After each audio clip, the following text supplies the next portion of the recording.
আমি অমিত আছি তোমাদের সঙ্গে, আর তোমরা শুনছো ভৌতিক কথা। কিছু অনুভূতি এমন যা তোমাদেরও হতে পারে। ঘটনা স্ক্রিপ্টিংয়ে রয়েছে নেহা। Welcome back. কেমন আছো বন্ধুরা? বুঝতেই পারছো, প্রথমেই বলি আমার গলাটা একটু ধরেছে। বাইরে ছিলাম, বুঝতেই পারছো, এই ঠান্ডার দিনে প্রচণ্ড ঠান্ডা লেগে গেছে। যাই হোক, আজকে তোমরা 3টি ঘটনা শুনবে, আর এই 3টি ঘটনায় তোমাদের দারুণ লাগতে চলেছে। আর এই শীতের রাতে ভৌতিক ঘটনা, তাও আবার ভৌতিক কথাতে একদম জমে যাবে, তাই না? যাই হোক, আর দেরি করো না। আর হ্যাঁ, আজকে কিন্তু শাউট আউট পর্ব থাকছে, তাই আর একদম মিস করো না এপিসোডটা। চলো এবার আমরা শুরু করে দেই আজকের প্রথম ঘটনা। হ্যালো অমিতদা, আজ যে ঘটনাটা আপনাকে পাঠাচ্ছি এটা আমার জীবনের সবচেয়ে ভয়ঙ্কর অভিজ্ঞতা। এতদিন কাউকে বলিনি, কারণ বললেই কেউ বিশ্বাসই করতো না। আমিও ভাবতাম হয়তো কোনো ভুল দেখেছি বা ভুল শুনেছি, কিন্তু আজও ওইদিকে গেলে আমার বুক ধড়ফড় করতে থাকে। আপনার চ্যানেলে যারা শোনেন তারা বুঝবেন এই ঘটনাটা কোনো বানানো ঘটনা না, অতিরঞ্জিত কিছু না। আর আমি কসম করে বলছি, সেদিন যা দেখেছিলাম সেটা স্বাভাবিক কিছু ছিল না, সম্পূর্ণ বাস্তব একটা দুঃস্বপ্নের মতো। ঘটনাটা প্রায় 7-8 বছর আগের। তখন আমি কাজের কারণে প্রায় রাত করে বাড়ি ফিরতাম। ফাঁকা রাস্তা দেখলে আমার কখনো ভয় লাগতো না। আমি বাইকে যেতাম, আর আমার রুট ছিল একটা পুরনো পাম্পের পাশের সরু রাস্তা ধরে, যেটা দিয়ে গেলে অনেকটা পথ কমে যায়। তবে রাত 10টার পর সেই রাস্তা দিয়ে প্রায় কেউই যায় না, কারণ রাস্তার দুই পাশে অদ্ভুত একটা নির্জনতা, আলো নেই বললেই চলে। মাঝে মাঝে 2-1টা বাড়ি থাকলেও সেগুলোর জানলায় আলো দেখতাম না, যেন সবাই খুব আগেই ঘুমিয়ে পড়ে। সেদিনও আমি স্বাভাবিক মতোই ওই রাস্তা ধরলাম। তখন রাত মোটামুটি 10:30। হালকা হাওয়া বইছিল, শীত পড়েনি, কিন্তু বাতাসটা ছিল একটু ঠান্ডা ঠান্ডা। রাস্তার ওপরে পাতার ঘর্ষণের শব্দ হচ্ছিল।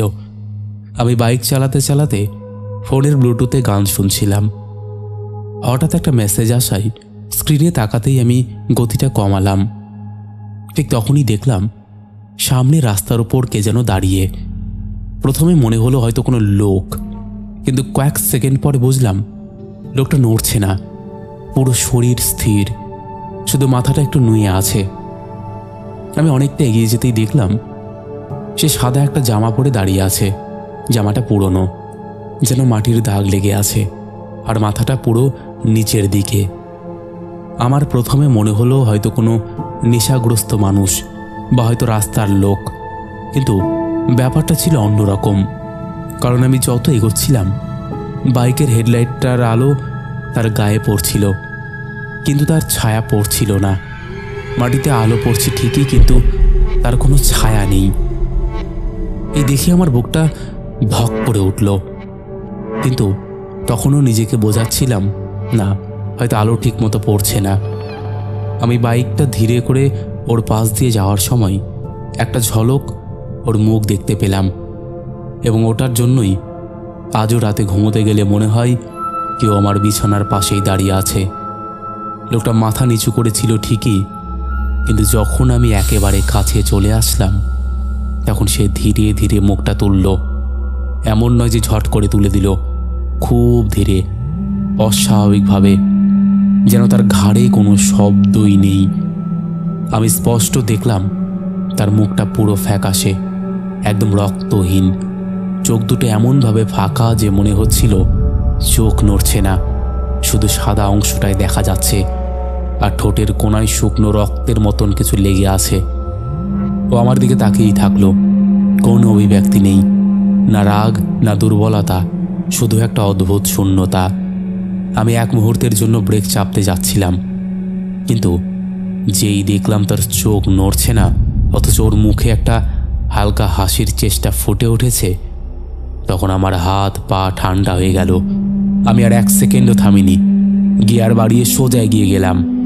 কিন্তু এখানেই শেষ নয়। আসল ঘটনাটা শুরু হলো যখন আমি ওই মানুষটার থেকে প্রায় 30-35 ফুট দূরে চলে গেছি। তখন আমি স্পষ্ট শুনলাম আমার নাম ধরে কেউ ডাকলো, একদম আমার নাম, যা শুধু বাড়ির লোকজন আর কয়েকজন কাছের মানুষ জানে সেভাবে উচ্চারণ করে। সেই গলার টোন, সেই টান, একদম হুবহু। আমি চমকে উঠে পেছনে তাকালাম, কিন্তু ফাঁকা রাস্তা, কেউ নেই। দূরে শুধু হেডলাইটের আলোয় ঝাপসা রাস্তা। আমি নিজের কানকে বিশ্বাস করতে পারছিলাম না। ভাবলাম নিশ্চয়ই কানে ভ্রম হয়েছে। বাইক চালিয়ে আরও প্রায় মিনিট খানেক পরে অনুভব করলাম কেউ যেন আমাকে অনুসরণ করছে। সেই অনুভূতিটা খুব অদ্ভুত। আপনি পেছনে তাকালে কিছু দেখতে পাবেন না, কিন্তু মনে হবে ঠিক 2-3 ফুট পেছনে কেউ হাঁটছে বা দৌড়চ্ছে। আমি কয়েকবার পেছনে তাকিয়েছি, কেউ নেই। কিন্তু সেদিন আমি জীবনে প্রথম বুঝলাম, মানুষ চোখে যা দেখে শুধু সেটাই সত্যি নয়, অনুভূতিও অনেক সময় বাস্তব।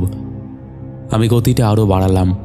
মনে হচ্ছিল শুধু রাস্তা নয়, পুরো বাতাসটাই আমার কানে চাপ দিচ্ছে, যেন কেউ ফিস ফিস করে বলছে থামিস না। আমি যখন রাস্তার বাঁকটা নিতে যাচ্ছিলাম, তখন বাইকের মিররে এক ঝলক দেখলাম। সাদা জামাওয়ালা লোকটা আমার থেকে অনেক দূরে থাকার কথা, কিন্তু মিররে দেখলাম সে দাঁড়িয়ে আছে রাস্তার ডান দিকে। আলো না থাকলেও তার গা থেকে ফ্যাকাশে একটা ফিকে আলো বেরোচ্ছে। তার চোখ দুটো এবারও স্থির, কিন্তু মুখটা একটু উঁচু, যেন হাসছে। আমি বাঁক নিয়ে ফেলেছিলাম, কিন্তু আমার বুকের ভেতর বরফের মতন ঠান্ডা কিছু ঢুকে গেল। এরপর রাস্তার সেই অংশটা আরও বেশি অন্ধকার ছিল। কোনো হেডলাইট নেই, শুধু বাইকের হেডলাইট। আমি যত এগোচ্ছিলাম মনে হচ্ছিল হেডলাইটের ঠিক বাইরে কেউ দাঁড়িয়ে আছে, কিন্তু আলো পড়লেই শূন্য দেখা যাচ্ছে। এই অনুভূতিটা এত ভয়ঙ্কর যে কথাই বোঝানো যাবে না। নিজের শরীরের ঘাম ঠান্ডা হয়ে যাচ্ছিল। হঠাৎ একটা পাথর পড়ার শব্দ শুনলাম ডান দিকে, তারপর পাতার শব্দ, তারপর যেন কেউ নিঃশ্বাস ফেলল ঠিক আমার পাশ দিয়ে। আমি পেছনে তাকাতে পারছিলাম না, মনে হচ্ছিল তাকালেই দেখব কে বা কি আছে। তখন রাস্তার শেষ প্রান্তে একটা ছোট্ট দোকানের সাইনবোর্ড দেখতে পেলাম। সেটা আমার জন্য যেন জীবনদায়ক। আমি দোকানের কাছে এসে হঠাৎ ব্রেক করলাম। দোকানটা বন্ধ, কিন্তু তার উপরে একটা ম্লান বাল্ব জ্বলছিল।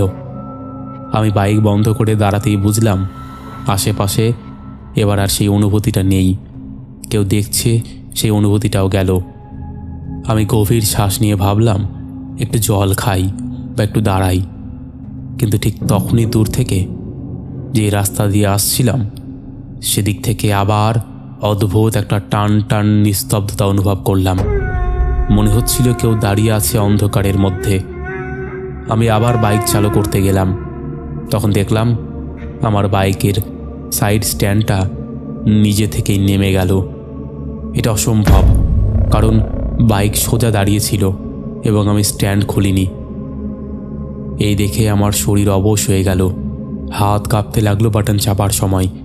ইঞ্জিন স্টার্ট হলো, কিন্তু এমনভাবে কাঁপছিল যে মনে হচ্ছিল কেউ বাইকটাকে পেছন থেকে টানছে। আমি আর 1 সেকেন্ডও দাঁড়াইনি, সোজা বাড়ির দিকে ছুটলাম। পুরো রাস্তায় একবারও পেছনে তাকাইনি। বাড়ির গেটে ঢুকে একটানা হর্ন বাজালাম, কারণ গেট বন্ধ ছিল। বাবা গেট খুলতেই বলল, তুই এত ঘামছিস কেন? আমি কিছু বলিনি, কারণ গলা শুকিয়ে গেছিল। ঘরে ঢুকে দরজা বন্ধ করলাম এবং প্রথম কাজ করলাম মিরর ঢেকে দেওয়া। সেই রাতে আমি ঘুমোতে পারিনি। বাতি নিভালেই মনে হচ্ছিল কেউ দাঁড়িয়ে আছে বিছানার মাথার কাছে। চোখ বন্ধ করলেও সেই সাদা মুখটা ভেসে উঠছিল। পরের দিন সকালে সব কিছু স্বাভাবিক মনে হচ্ছিল, যতক্ষণ না মা আমাকে বলল, গতকাল রাতে নাকি আমি গেটের বাইরে কারোর সঙ্গে কথা বলছিলাম। অনেকক্ষণ আমার নাম ধরে ডাকাডাকি হচ্ছিল, অথচ আমি কাউকে ডাকিনি। আমি শুধু হর্ন বাজিয়েছিলাম। মা বলল বাইরে নাকি 2টো কণ্ঠস্বর শোনা যাচ্ছিল, কিন্তু কাউকে দেখা যায়নি। এখানেই ঘটনাটা সবচেয়ে ভয়ঙ্কর হয়ে উঠল, কারণ আমি গেটের বাইরে একবারও নামিনি, কাউকে দেখিনি, কাউকে ডাকিনি। আর বাইক থেকে নামার প্রশ্নই ছিল না, কারণ আমি ভয়ে কাঁপছিলাম। আজও আমি বুঝতে পারি না সেদিন যে লোকটাকে দেখেছিলাম সে মানুষ ছিল নাকি অন্য কিছু। তার চোখ দুটো এখনো মনে পড়লে শরীর ঠান্ডা হয়ে যায়। আর একটা কথা বলি অমিতদা, সেদিন যে আমার নাম ধরে ডেকেছিল সেই গলার স্বরটা ছিল আমার খুব কাছের একজন বন্ধুর। যে বছর 2 আগেই মারা গিয়েছিল। তাদের মধ্যে কোনো সম্পর্ক ছিল না, কিন্তু সেই একই স্বর একই টোন কিভাবে সম্ভব আমি জানি না। তবে এরপর থেকে আমি রাতের ওই রাস্তা দিয়ে আর কখনো যাইনি। আর যদি ভুল করেও কাছাকাছি যেতে হয়, বাইক বন্ধ করে আগে থেকে বাতি দেখে নেই আশেপাশে কেউ দাঁড়িয়ে আছে কিনা। তুমি চাইলে ঘটনাটা পড়ে শোনাতে পারো, কারণ এই ঘটনাটা একদম সত্যি। আজও মনে পড়লে শরীরটা কাঁপে। আমি আশা করছি এই ঘটনাটা তুমি শোনাবে। ভালো থেকো অমিতদা। ইতি, তোমার একজন ছোট্ট ভাই। তো বন্ধুরা, এই ছিল আমাদের প্রথম একটি ঘটনা। আশা করছি তোমাদের ভালো লেগেছে। কেমন লেগেছে তোমরা অবশ্যই কমেন্ট করে জানিও। আর একটা কথা মাথায় রাখবে, এই ঘটনাগুলোই সবথেকে অথেন্টিক হয়। সত্যি ভূতের ঘটনা যেগুলোকে আমরা বলি, সত্যি ভূতের ঘটনা কিন্তু খুব অতিরঞ্জিত হয় না। অতিরঞ্জিত মিন্স চোখ মুখ ফেটে যাচ্ছে, মাথা থেকে রক্ত পড়ছে, এমনও হয়, বলছি না যে হয় না, কিন্তু বেশিরভাগ ঘটনাই আজকে যেরকম তোমরা শুনছো সেই রকম হয়। মানে প্রথম ঘটনাটা যেরকম শুনলে। তো কেমন লেগেছে তোমরা অবশ্যই কমেন্ট করে জানিও। তোমরাও যদি এমন ঘটনা কিছু জেনে থাকো তাহলে অবশ্যই সেটা আমাদের সঙ্গে শেয়ার করে দাও। আমাদের এই পরিবারের সবাই অধীর আগ্রহে বসে আছে তোমার ঘটনা শোনার জন্য। তাই আর দেরি না করে কন্ট্যাক্ট করে নাও। কন্ট্যাক্ট করার সব মাধ্যম ডেসক্রিপশান সেকশনে পেয়ে যাবে। আমার হোয়াটসঅ্যাপ নাম্বার থেকে শুরু করে সমস্ত কিছু পেয়ে যাবে। তো আর দেরি কিসের, কন্ট্যাক্ট করে নাও। চলো আর কথা না বাড়িয়ে এবার আমরা শুরু করে দিচ্ছি পরের ঘটনা। হ্যালো অমিতদা, আমি আজ আপনাকে যে ঘটনাটা পাঠাচ্ছি এটা প্রায় 6-7 বছর আগের, কিন্তু আমি আজও ঠিকমতো ভুলতে পারিনি। কারণ এই ঘটনাটা ঘটেছিল এমন এক জায়গায় যেখানে কখনো ভাবিনি ভয় পাওয়ার মতন কিছু থাকতে পারে। বাসস্ট্যান্ড বলতে আমরা বুঝি লোকজন থাকে, চাবাসির দোকান, সিগারেটের গন্ধ, মাঝে মাঝে বাস আসে যায়, হকারদের চিৎকার, সব মিলিয়ে একটা স্বাভাবিক পরিবেশ। কিন্তু রাত যখন হয়ে যায়, দোকানপাট বন্ধ হয়ে যায়, রাস্তা নিস্তব্ধ, তখন একই জায়গা কেমন যেন অন্যরকম হয়ে ওঠে। আলো থাকে ঠিকই, কিন্তু সেই আলো থাকে ফ্যাকাশে, যেন আলো জ্বলছে অথচ আশেপাশে কিছুই আলোকিত করছে না। ঘটনাটা ঘটেছিল একটা ছোট্ট বাস স্ট্যান্ডে, যেখানে রাত 10টার পর খুব কম বাস ঢোকে আর 11টার পর প্রায় কোনো লোকই থাকে না। আমি তখন বাড়ি ফিরছিলাম। কাজের কারণে একটু দেরি হয়ে গিয়েছিল, আর সেই দিনই আমার ফোনের ব্যাটারি শেষ হয়ে গেছিল, তাই বাড়ির কাউকে জানাতেও পারিনি। হেঁটে 3 কিলোমিটার যেতে হতো, না হলে কোনো অটো পাওয়ার সুযোগ ছিল না। তাই আমি ঠিক করলাম বাস স্ট্যান্ডে গিয়ে দেখি কোনো শেষ বাস আছে কি না। আমি বাস স্ট্যান্ডে পৌঁছালাম। প্রায় তখন রাত 10টা। তখনও 3-4 জন মানুষ ছিল। সবাই নিজের মতন চুপচাপ বসেছিল।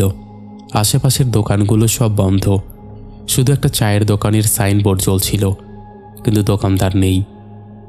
আমি বেঞ্চে বসলাম আর ভাবছিলাম যদি 10 মিনিটের মধ্যে বাস না আসে তাহলে হাঁটতে হাঁটতে বাড়ি ফিরব। কিছুক্ষণ পর একে একে সবাই চলে গেল। একজন লোক বলল, আরে দাদা, আজ তো আর বাস আসবে না।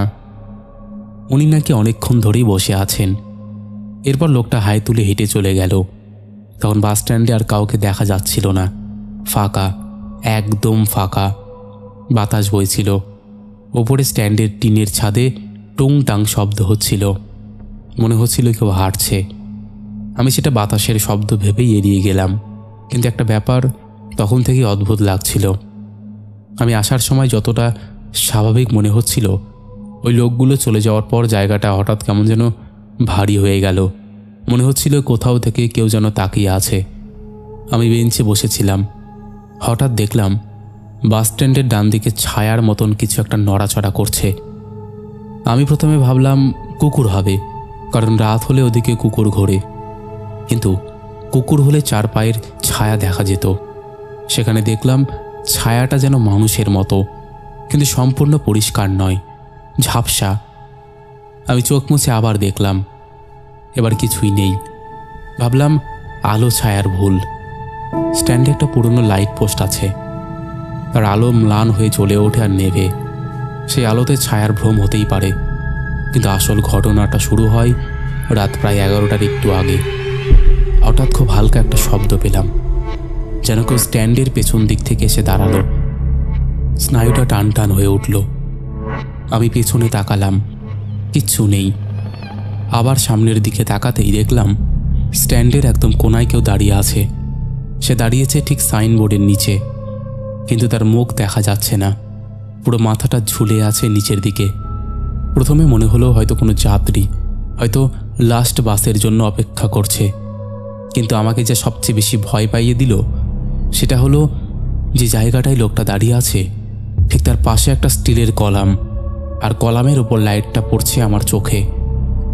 কিন্তু লোকটার শরীরে আলো পড়ছে না, সে পুরো অন্ধকার হয়ে আছে, যেন লাইট তার শরীরকে পাশ কাটিয়ে যাচ্ছে। আমি ভেবেছিলাম হয়তো ভুল দেখছি, তাই আমি একটু উঠে দাঁড়ালাম। উঠতেই দেখলাম সে খুব ধীরে মাথাটা তুলতে শুরু করলো। মানুষের মাথা তোলার মধ্যে একটা স্বাভাবিক গতি থাকে, এটা ছিল অস্বাভাবিকভাবে ধীরে, যেন তার ঘাড়ে কিছু আটকে আছে। যখন তার মুখ অল্প আলোতে দেখা গেল তখন আমার হাত পা ঠান্ডা হয়ে গেল। তার মুখ ছিল ফ্যাকাশে, চোখ সম্পূর্ণ কালো, কোনো সাদা অংশ নেই, আর ঠোঁটের কোনায় কেমন যেন শুকনো দাগ, যেন রক্ত শুকিয়ে আছে।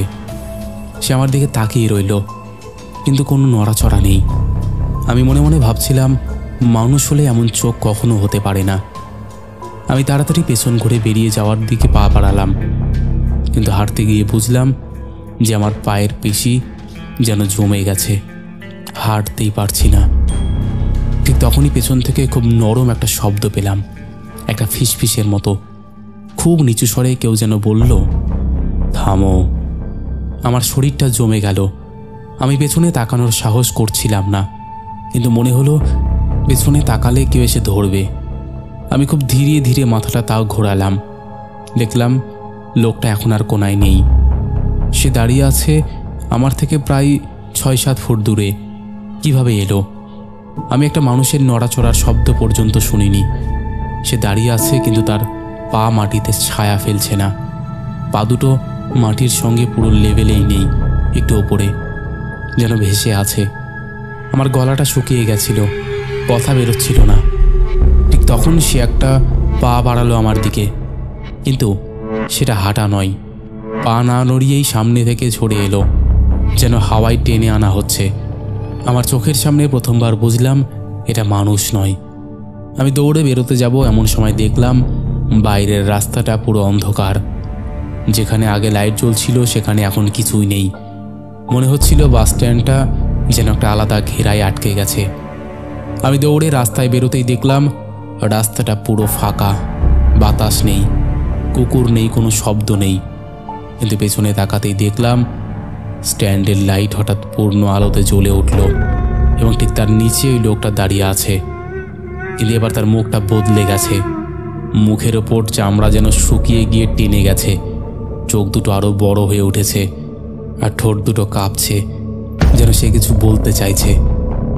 আমি দৌড়তে শুরু করলাম, যত জোরে পারি দৌড়চ্ছিলাম, কিন্তু আশ্চর্যজনকভাবে রাস্তার শেষটা যেন বারবার দূরে সরে যাচ্ছিল। মনে হচ্ছিল আমি দৌড়চ্ছি ঠিকই, কিন্তু সামনে এগোচ্ছি না। পেছনে হাওয়ার মতন একটা শব্দ, যেন কেউ পেছন থেকে দ্রুত এগোচ্ছে। হঠাৎ কানে স্পষ্ট শুনলাম আমার নিজের কণ্ঠে কেউ ডাকছে রাস্তায়, ঠিক আমার গলার স্বরে, ঠিক আমার উচ্চারণে, এই ফিরে আয়। আমি শিউরে উঠলাম, কারণ এই শটটা ছিল আমারই, কিন্তু আমি তো দৌড়াচ্ছি। আমি বুঝলাম এটা আমাকে থামানোর চেষ্টা করছে। খুব জোরে দৌড়ে একটা বাঁক নিতেই দূরে একটা অটো হেডলাইটের আলো দেখলাম, আর আলো দেখার সাথে সাথে রাস্তাটা হঠাৎ স্বাভাবিক হয়ে গেল। লাইট পোস্টগুলো আগের মতন চলতে লাগলো, আর পেছনে তাকিয়ে দেখলাম কেউ নেই, পুরো ফাঁকা। অটো আসতেই আমি উঠে পড়লাম। ড্রাইভার বলল, দাদাবাবু এত দৌড়াচ্ছেন কেন? আপনার পেছনে কেউ ছিল নাকি? আমি স্তব্ধ হয়ে গেলাম। ড্রাইভার আবার বলল, আমি দূর থেকে দেখলাম আপনি দৌড়াচ্ছেন, আর পেছনে কে যেন ছায়ার মতো চলছিল। আমি আর কিচ্ছু বলিনি। বাড়ি পৌঁছে দরজা বন্ধ করে বসেছিলাম অনেকক্ষণ। পরের দিন সকালবেলা বাস স্ট্যান্ডে গিয়ে দেখলাম যে কোনায় লোকটা দাঁড়িয়েছিল সেখানে একজন লোকের মুখে শুনলাম একজন লোক নাকি 3 বছর আগে ওই স্ট্যান্ডের সাইনবোর্ডের নিচে মারা গিয়েছিল। মানুষ বলে নেশা করে রাস্তার ওপর পড়েছিল, কেউ খেয়াল করেনি। তারপর নাকি মাঝে মাঝে রাতের দিকে ছায়ার মতন একটা অবয়ব দেখা যায়। মানুষ বিশ্বাস করে না, কিন্তু অমিতদা আমি যা দেখেছি তা কোনো মানুষের কল্পনা নয়। আর একটা জিনিস, সেদিনও আমার নাম ধরে রাখছিল না, কিন্তু যেভাবে আমার নিজের গলার স্বরে আমাকে অনুসরণ করছিল তাতে আমার আজও গাটা শিউরে ওঠে। আমি আজও ওই স্ট্যান্ডে রাত্রে যাই না, যদিও সেই স্ট্যান্ড এখন পুরোপুরি চেঞ্জ হয়ে গেছে। আগের মতন আর কিছুই নেই, এখন আর গেলে কেউ চিনতেই পারবে না। যাই হোক, এই ছিল ঘটনা। যদি ভালো লাগে তাহলে অবশ্যই পড়ে শুনিও। একদম। তো বন্ধুরা, এই ছিল আমাদের দ্বিতীয় ঘটনা। আশা করছি এই ঘটনাটিও তোমাদের দারুণ লেগেছে। কেমন লেগেছে তোমরা অবশ্যই সেটা কমেন্ট করে জানিয়ে দাও। তোমাদের মধ্যে এখনও যারা এই পরিবারে যুক্ত হওনি তারা যুক্ত হয়ে যাও। যারা ভাবছো ঘটনা শেয়ার করব কি না, তাদের বলবো ঘটনা নির্দ্বিধায় শেয়ার করে দাও। আর একটা কথা, ভৌতিক কথা, কোনো রকম অন্ধবিশ্বাস, কোনো রকম কুসংস্কার বা কোনো রকম নেগেটিভিটিকে প্রশ্রয় দেয় না। ভৌতিক কথার কাজ শুধুমাত্র মানুষের জীবনে ঘটে যাওয়া ঘটনা সবার সামনে তুলে ধরা, নচেত আর কোনো উদ্দেশ্য নেই। তাই যারা বিশ্বাস করছো না তারা এগুলোকে এন্টারটেনমেন্ট হিসেবেই নিয়ে নাও। চলো এবার আমরা শুরু করে দিই পরের ঘটনা। হ্যালো অমিতদা, কেমন আছো? আজ আমি তোমাকে এমন একটা ঘটনা জানাতে চাই যা আমার সঙ্গে 1 বছর আগে ঘটেছিল এবং আজও মনে হলে শ্বাসটা আটকে যায়। আমি সেই দিন সন্ধ্যের পর একা নদীর ধারে বাঁধ দিয়ে বাড়ি ফিরছিলাম। বাতাস ছিল শান্ত, চারপাশে অদ্ভুত নীরবতা। নদীর জল ধীরে ধীরে ঢেউ উঠছিল। আকাশে মেঘ অল্প অল্প ছড়িয়ে আছে, তবে তেমন অন্ধকার নয়। আমি হাঁটতে হাঁটতে ভাবছিলাম এটি সাধারণ এক সন্ধ্যা, কিন্তু যত এগোলাম ততই বুঝলাম কিছু ঠিকঠাক নয়। বাঁধের একেবারে মাঝখানে একজন লোক দাঁড়িয়ে আছে। প্রথমে মনে হলো দূরের মানুষ, তবে যত কাছে এগোলাম ততই বুঝলাম কিছু একটা অস্বাভাবিক। লোকটির মুখ পোড়া, চোখের কোণায় রক্ত ঝরে পড়ছে, মুখাবয়ব বিকৃত, চোখে কোনো মানবিকতা নেই, শুধু এক অদ্ভুত ভয়ঙ্কর স্থিরতা। আমি থমকে দাঁড়ালাম। মনে হলো যদি আমি একটি ভুল পদক্ষেপ করি মুহূর্তের মধ্যেই সব শেষ হয়ে যাবে। আমি ধীরে ধীরে পেছনে হেঁটে যেতে চাইলাম, কিন্তু পা যেন মাটি ছাড়ছে না। লোকটি কোনো শব্দ করছে না, শুধু স্থির দাঁড়িয়ে আছে আমার দিকে তাকিয়ে। আমার শরীরের সমস্ত শক্তি ধীরে ধীরে নিঃশেষ হতে লাগলো। মনে হলো যে মুহূর্তে আমি সামান্য দৃষ্টি সরাবো সে তখনই আমার ওপর চলে আসবে। আমি নিজেকে বোঝাই এটা কল্পনা, কিন্তু চোখ যা দেখেছে তা স্পষ্ট এবং বাস্তব। আমি সামান্য দৌড়ানোর চেষ্টা করি, কিন্তু পায়ের তলার মাটি যেন শক্ত হয়ে গেছে। বাঁধের পাথর ভিজে আছে, জল ঘোলা, পা ফেলতে গিয়ে মাটির সঙ্গে ঠেস লাগে। আমি থেমে দাঁড়াই, নিঃশ্বাস নিতে চেষ্টা করি, কিন্তু শরীর কাঁপছে। লোকটা একেবারে স্থির, শুধু তাকিয়ে আছে। তার পোড়া মুখ থেকে ঝরা রক্ত ক্রমে জমে আছে, চোখের কোণায় লাল ছায়া। আমি দৌড়াতে চাই, কিন্তু পায়ের তলার শক্তি নেই। মনে হলো যে আমি এই বাঁধের ওপর দাঁড়িয়ে আছি আর সে আমার অপেক্ষা করছে। জল ধীরে ধীরে ঢেউ তুলছে, কিন্তু চারপাশে কোনো শব্দ নেই। আমি পেছন ফিরে তাকাই না, শুধু এগোই, কিন্তু প্রতিটি পদক্ষেপে মনে হয় কেউ আমাকে আটকে দিচ্ছে। আমি বাঁধের শেষের দিকে আলো দেখতে পাই, মনে হলো সেই আলোতেই নিরাপত্তা। আমি সব শক্তি খুঁজি, পেছনে তাকাই না, ধীরে ধীরে দৌড়তে শুরু করি। লোকটি এখনও স্থির, শুধু তাকিয়ে আছে। মনে হলো সে কোনোভাবেই আমাকে বাধা দিচ্ছে না, শুধু উপস্থিতি দেখাচ্ছে, যা চোখের সামনে মুছে যাচ্ছে না। আমি আরও দ্রুত দৌড়াই। পায়ের তলা ভিজে আছে, পানি স্পর্শ করছে, কিন্তু মনে হলো আমার পদক্ষেপ যেন কোনো ফল পাচ্ছে না।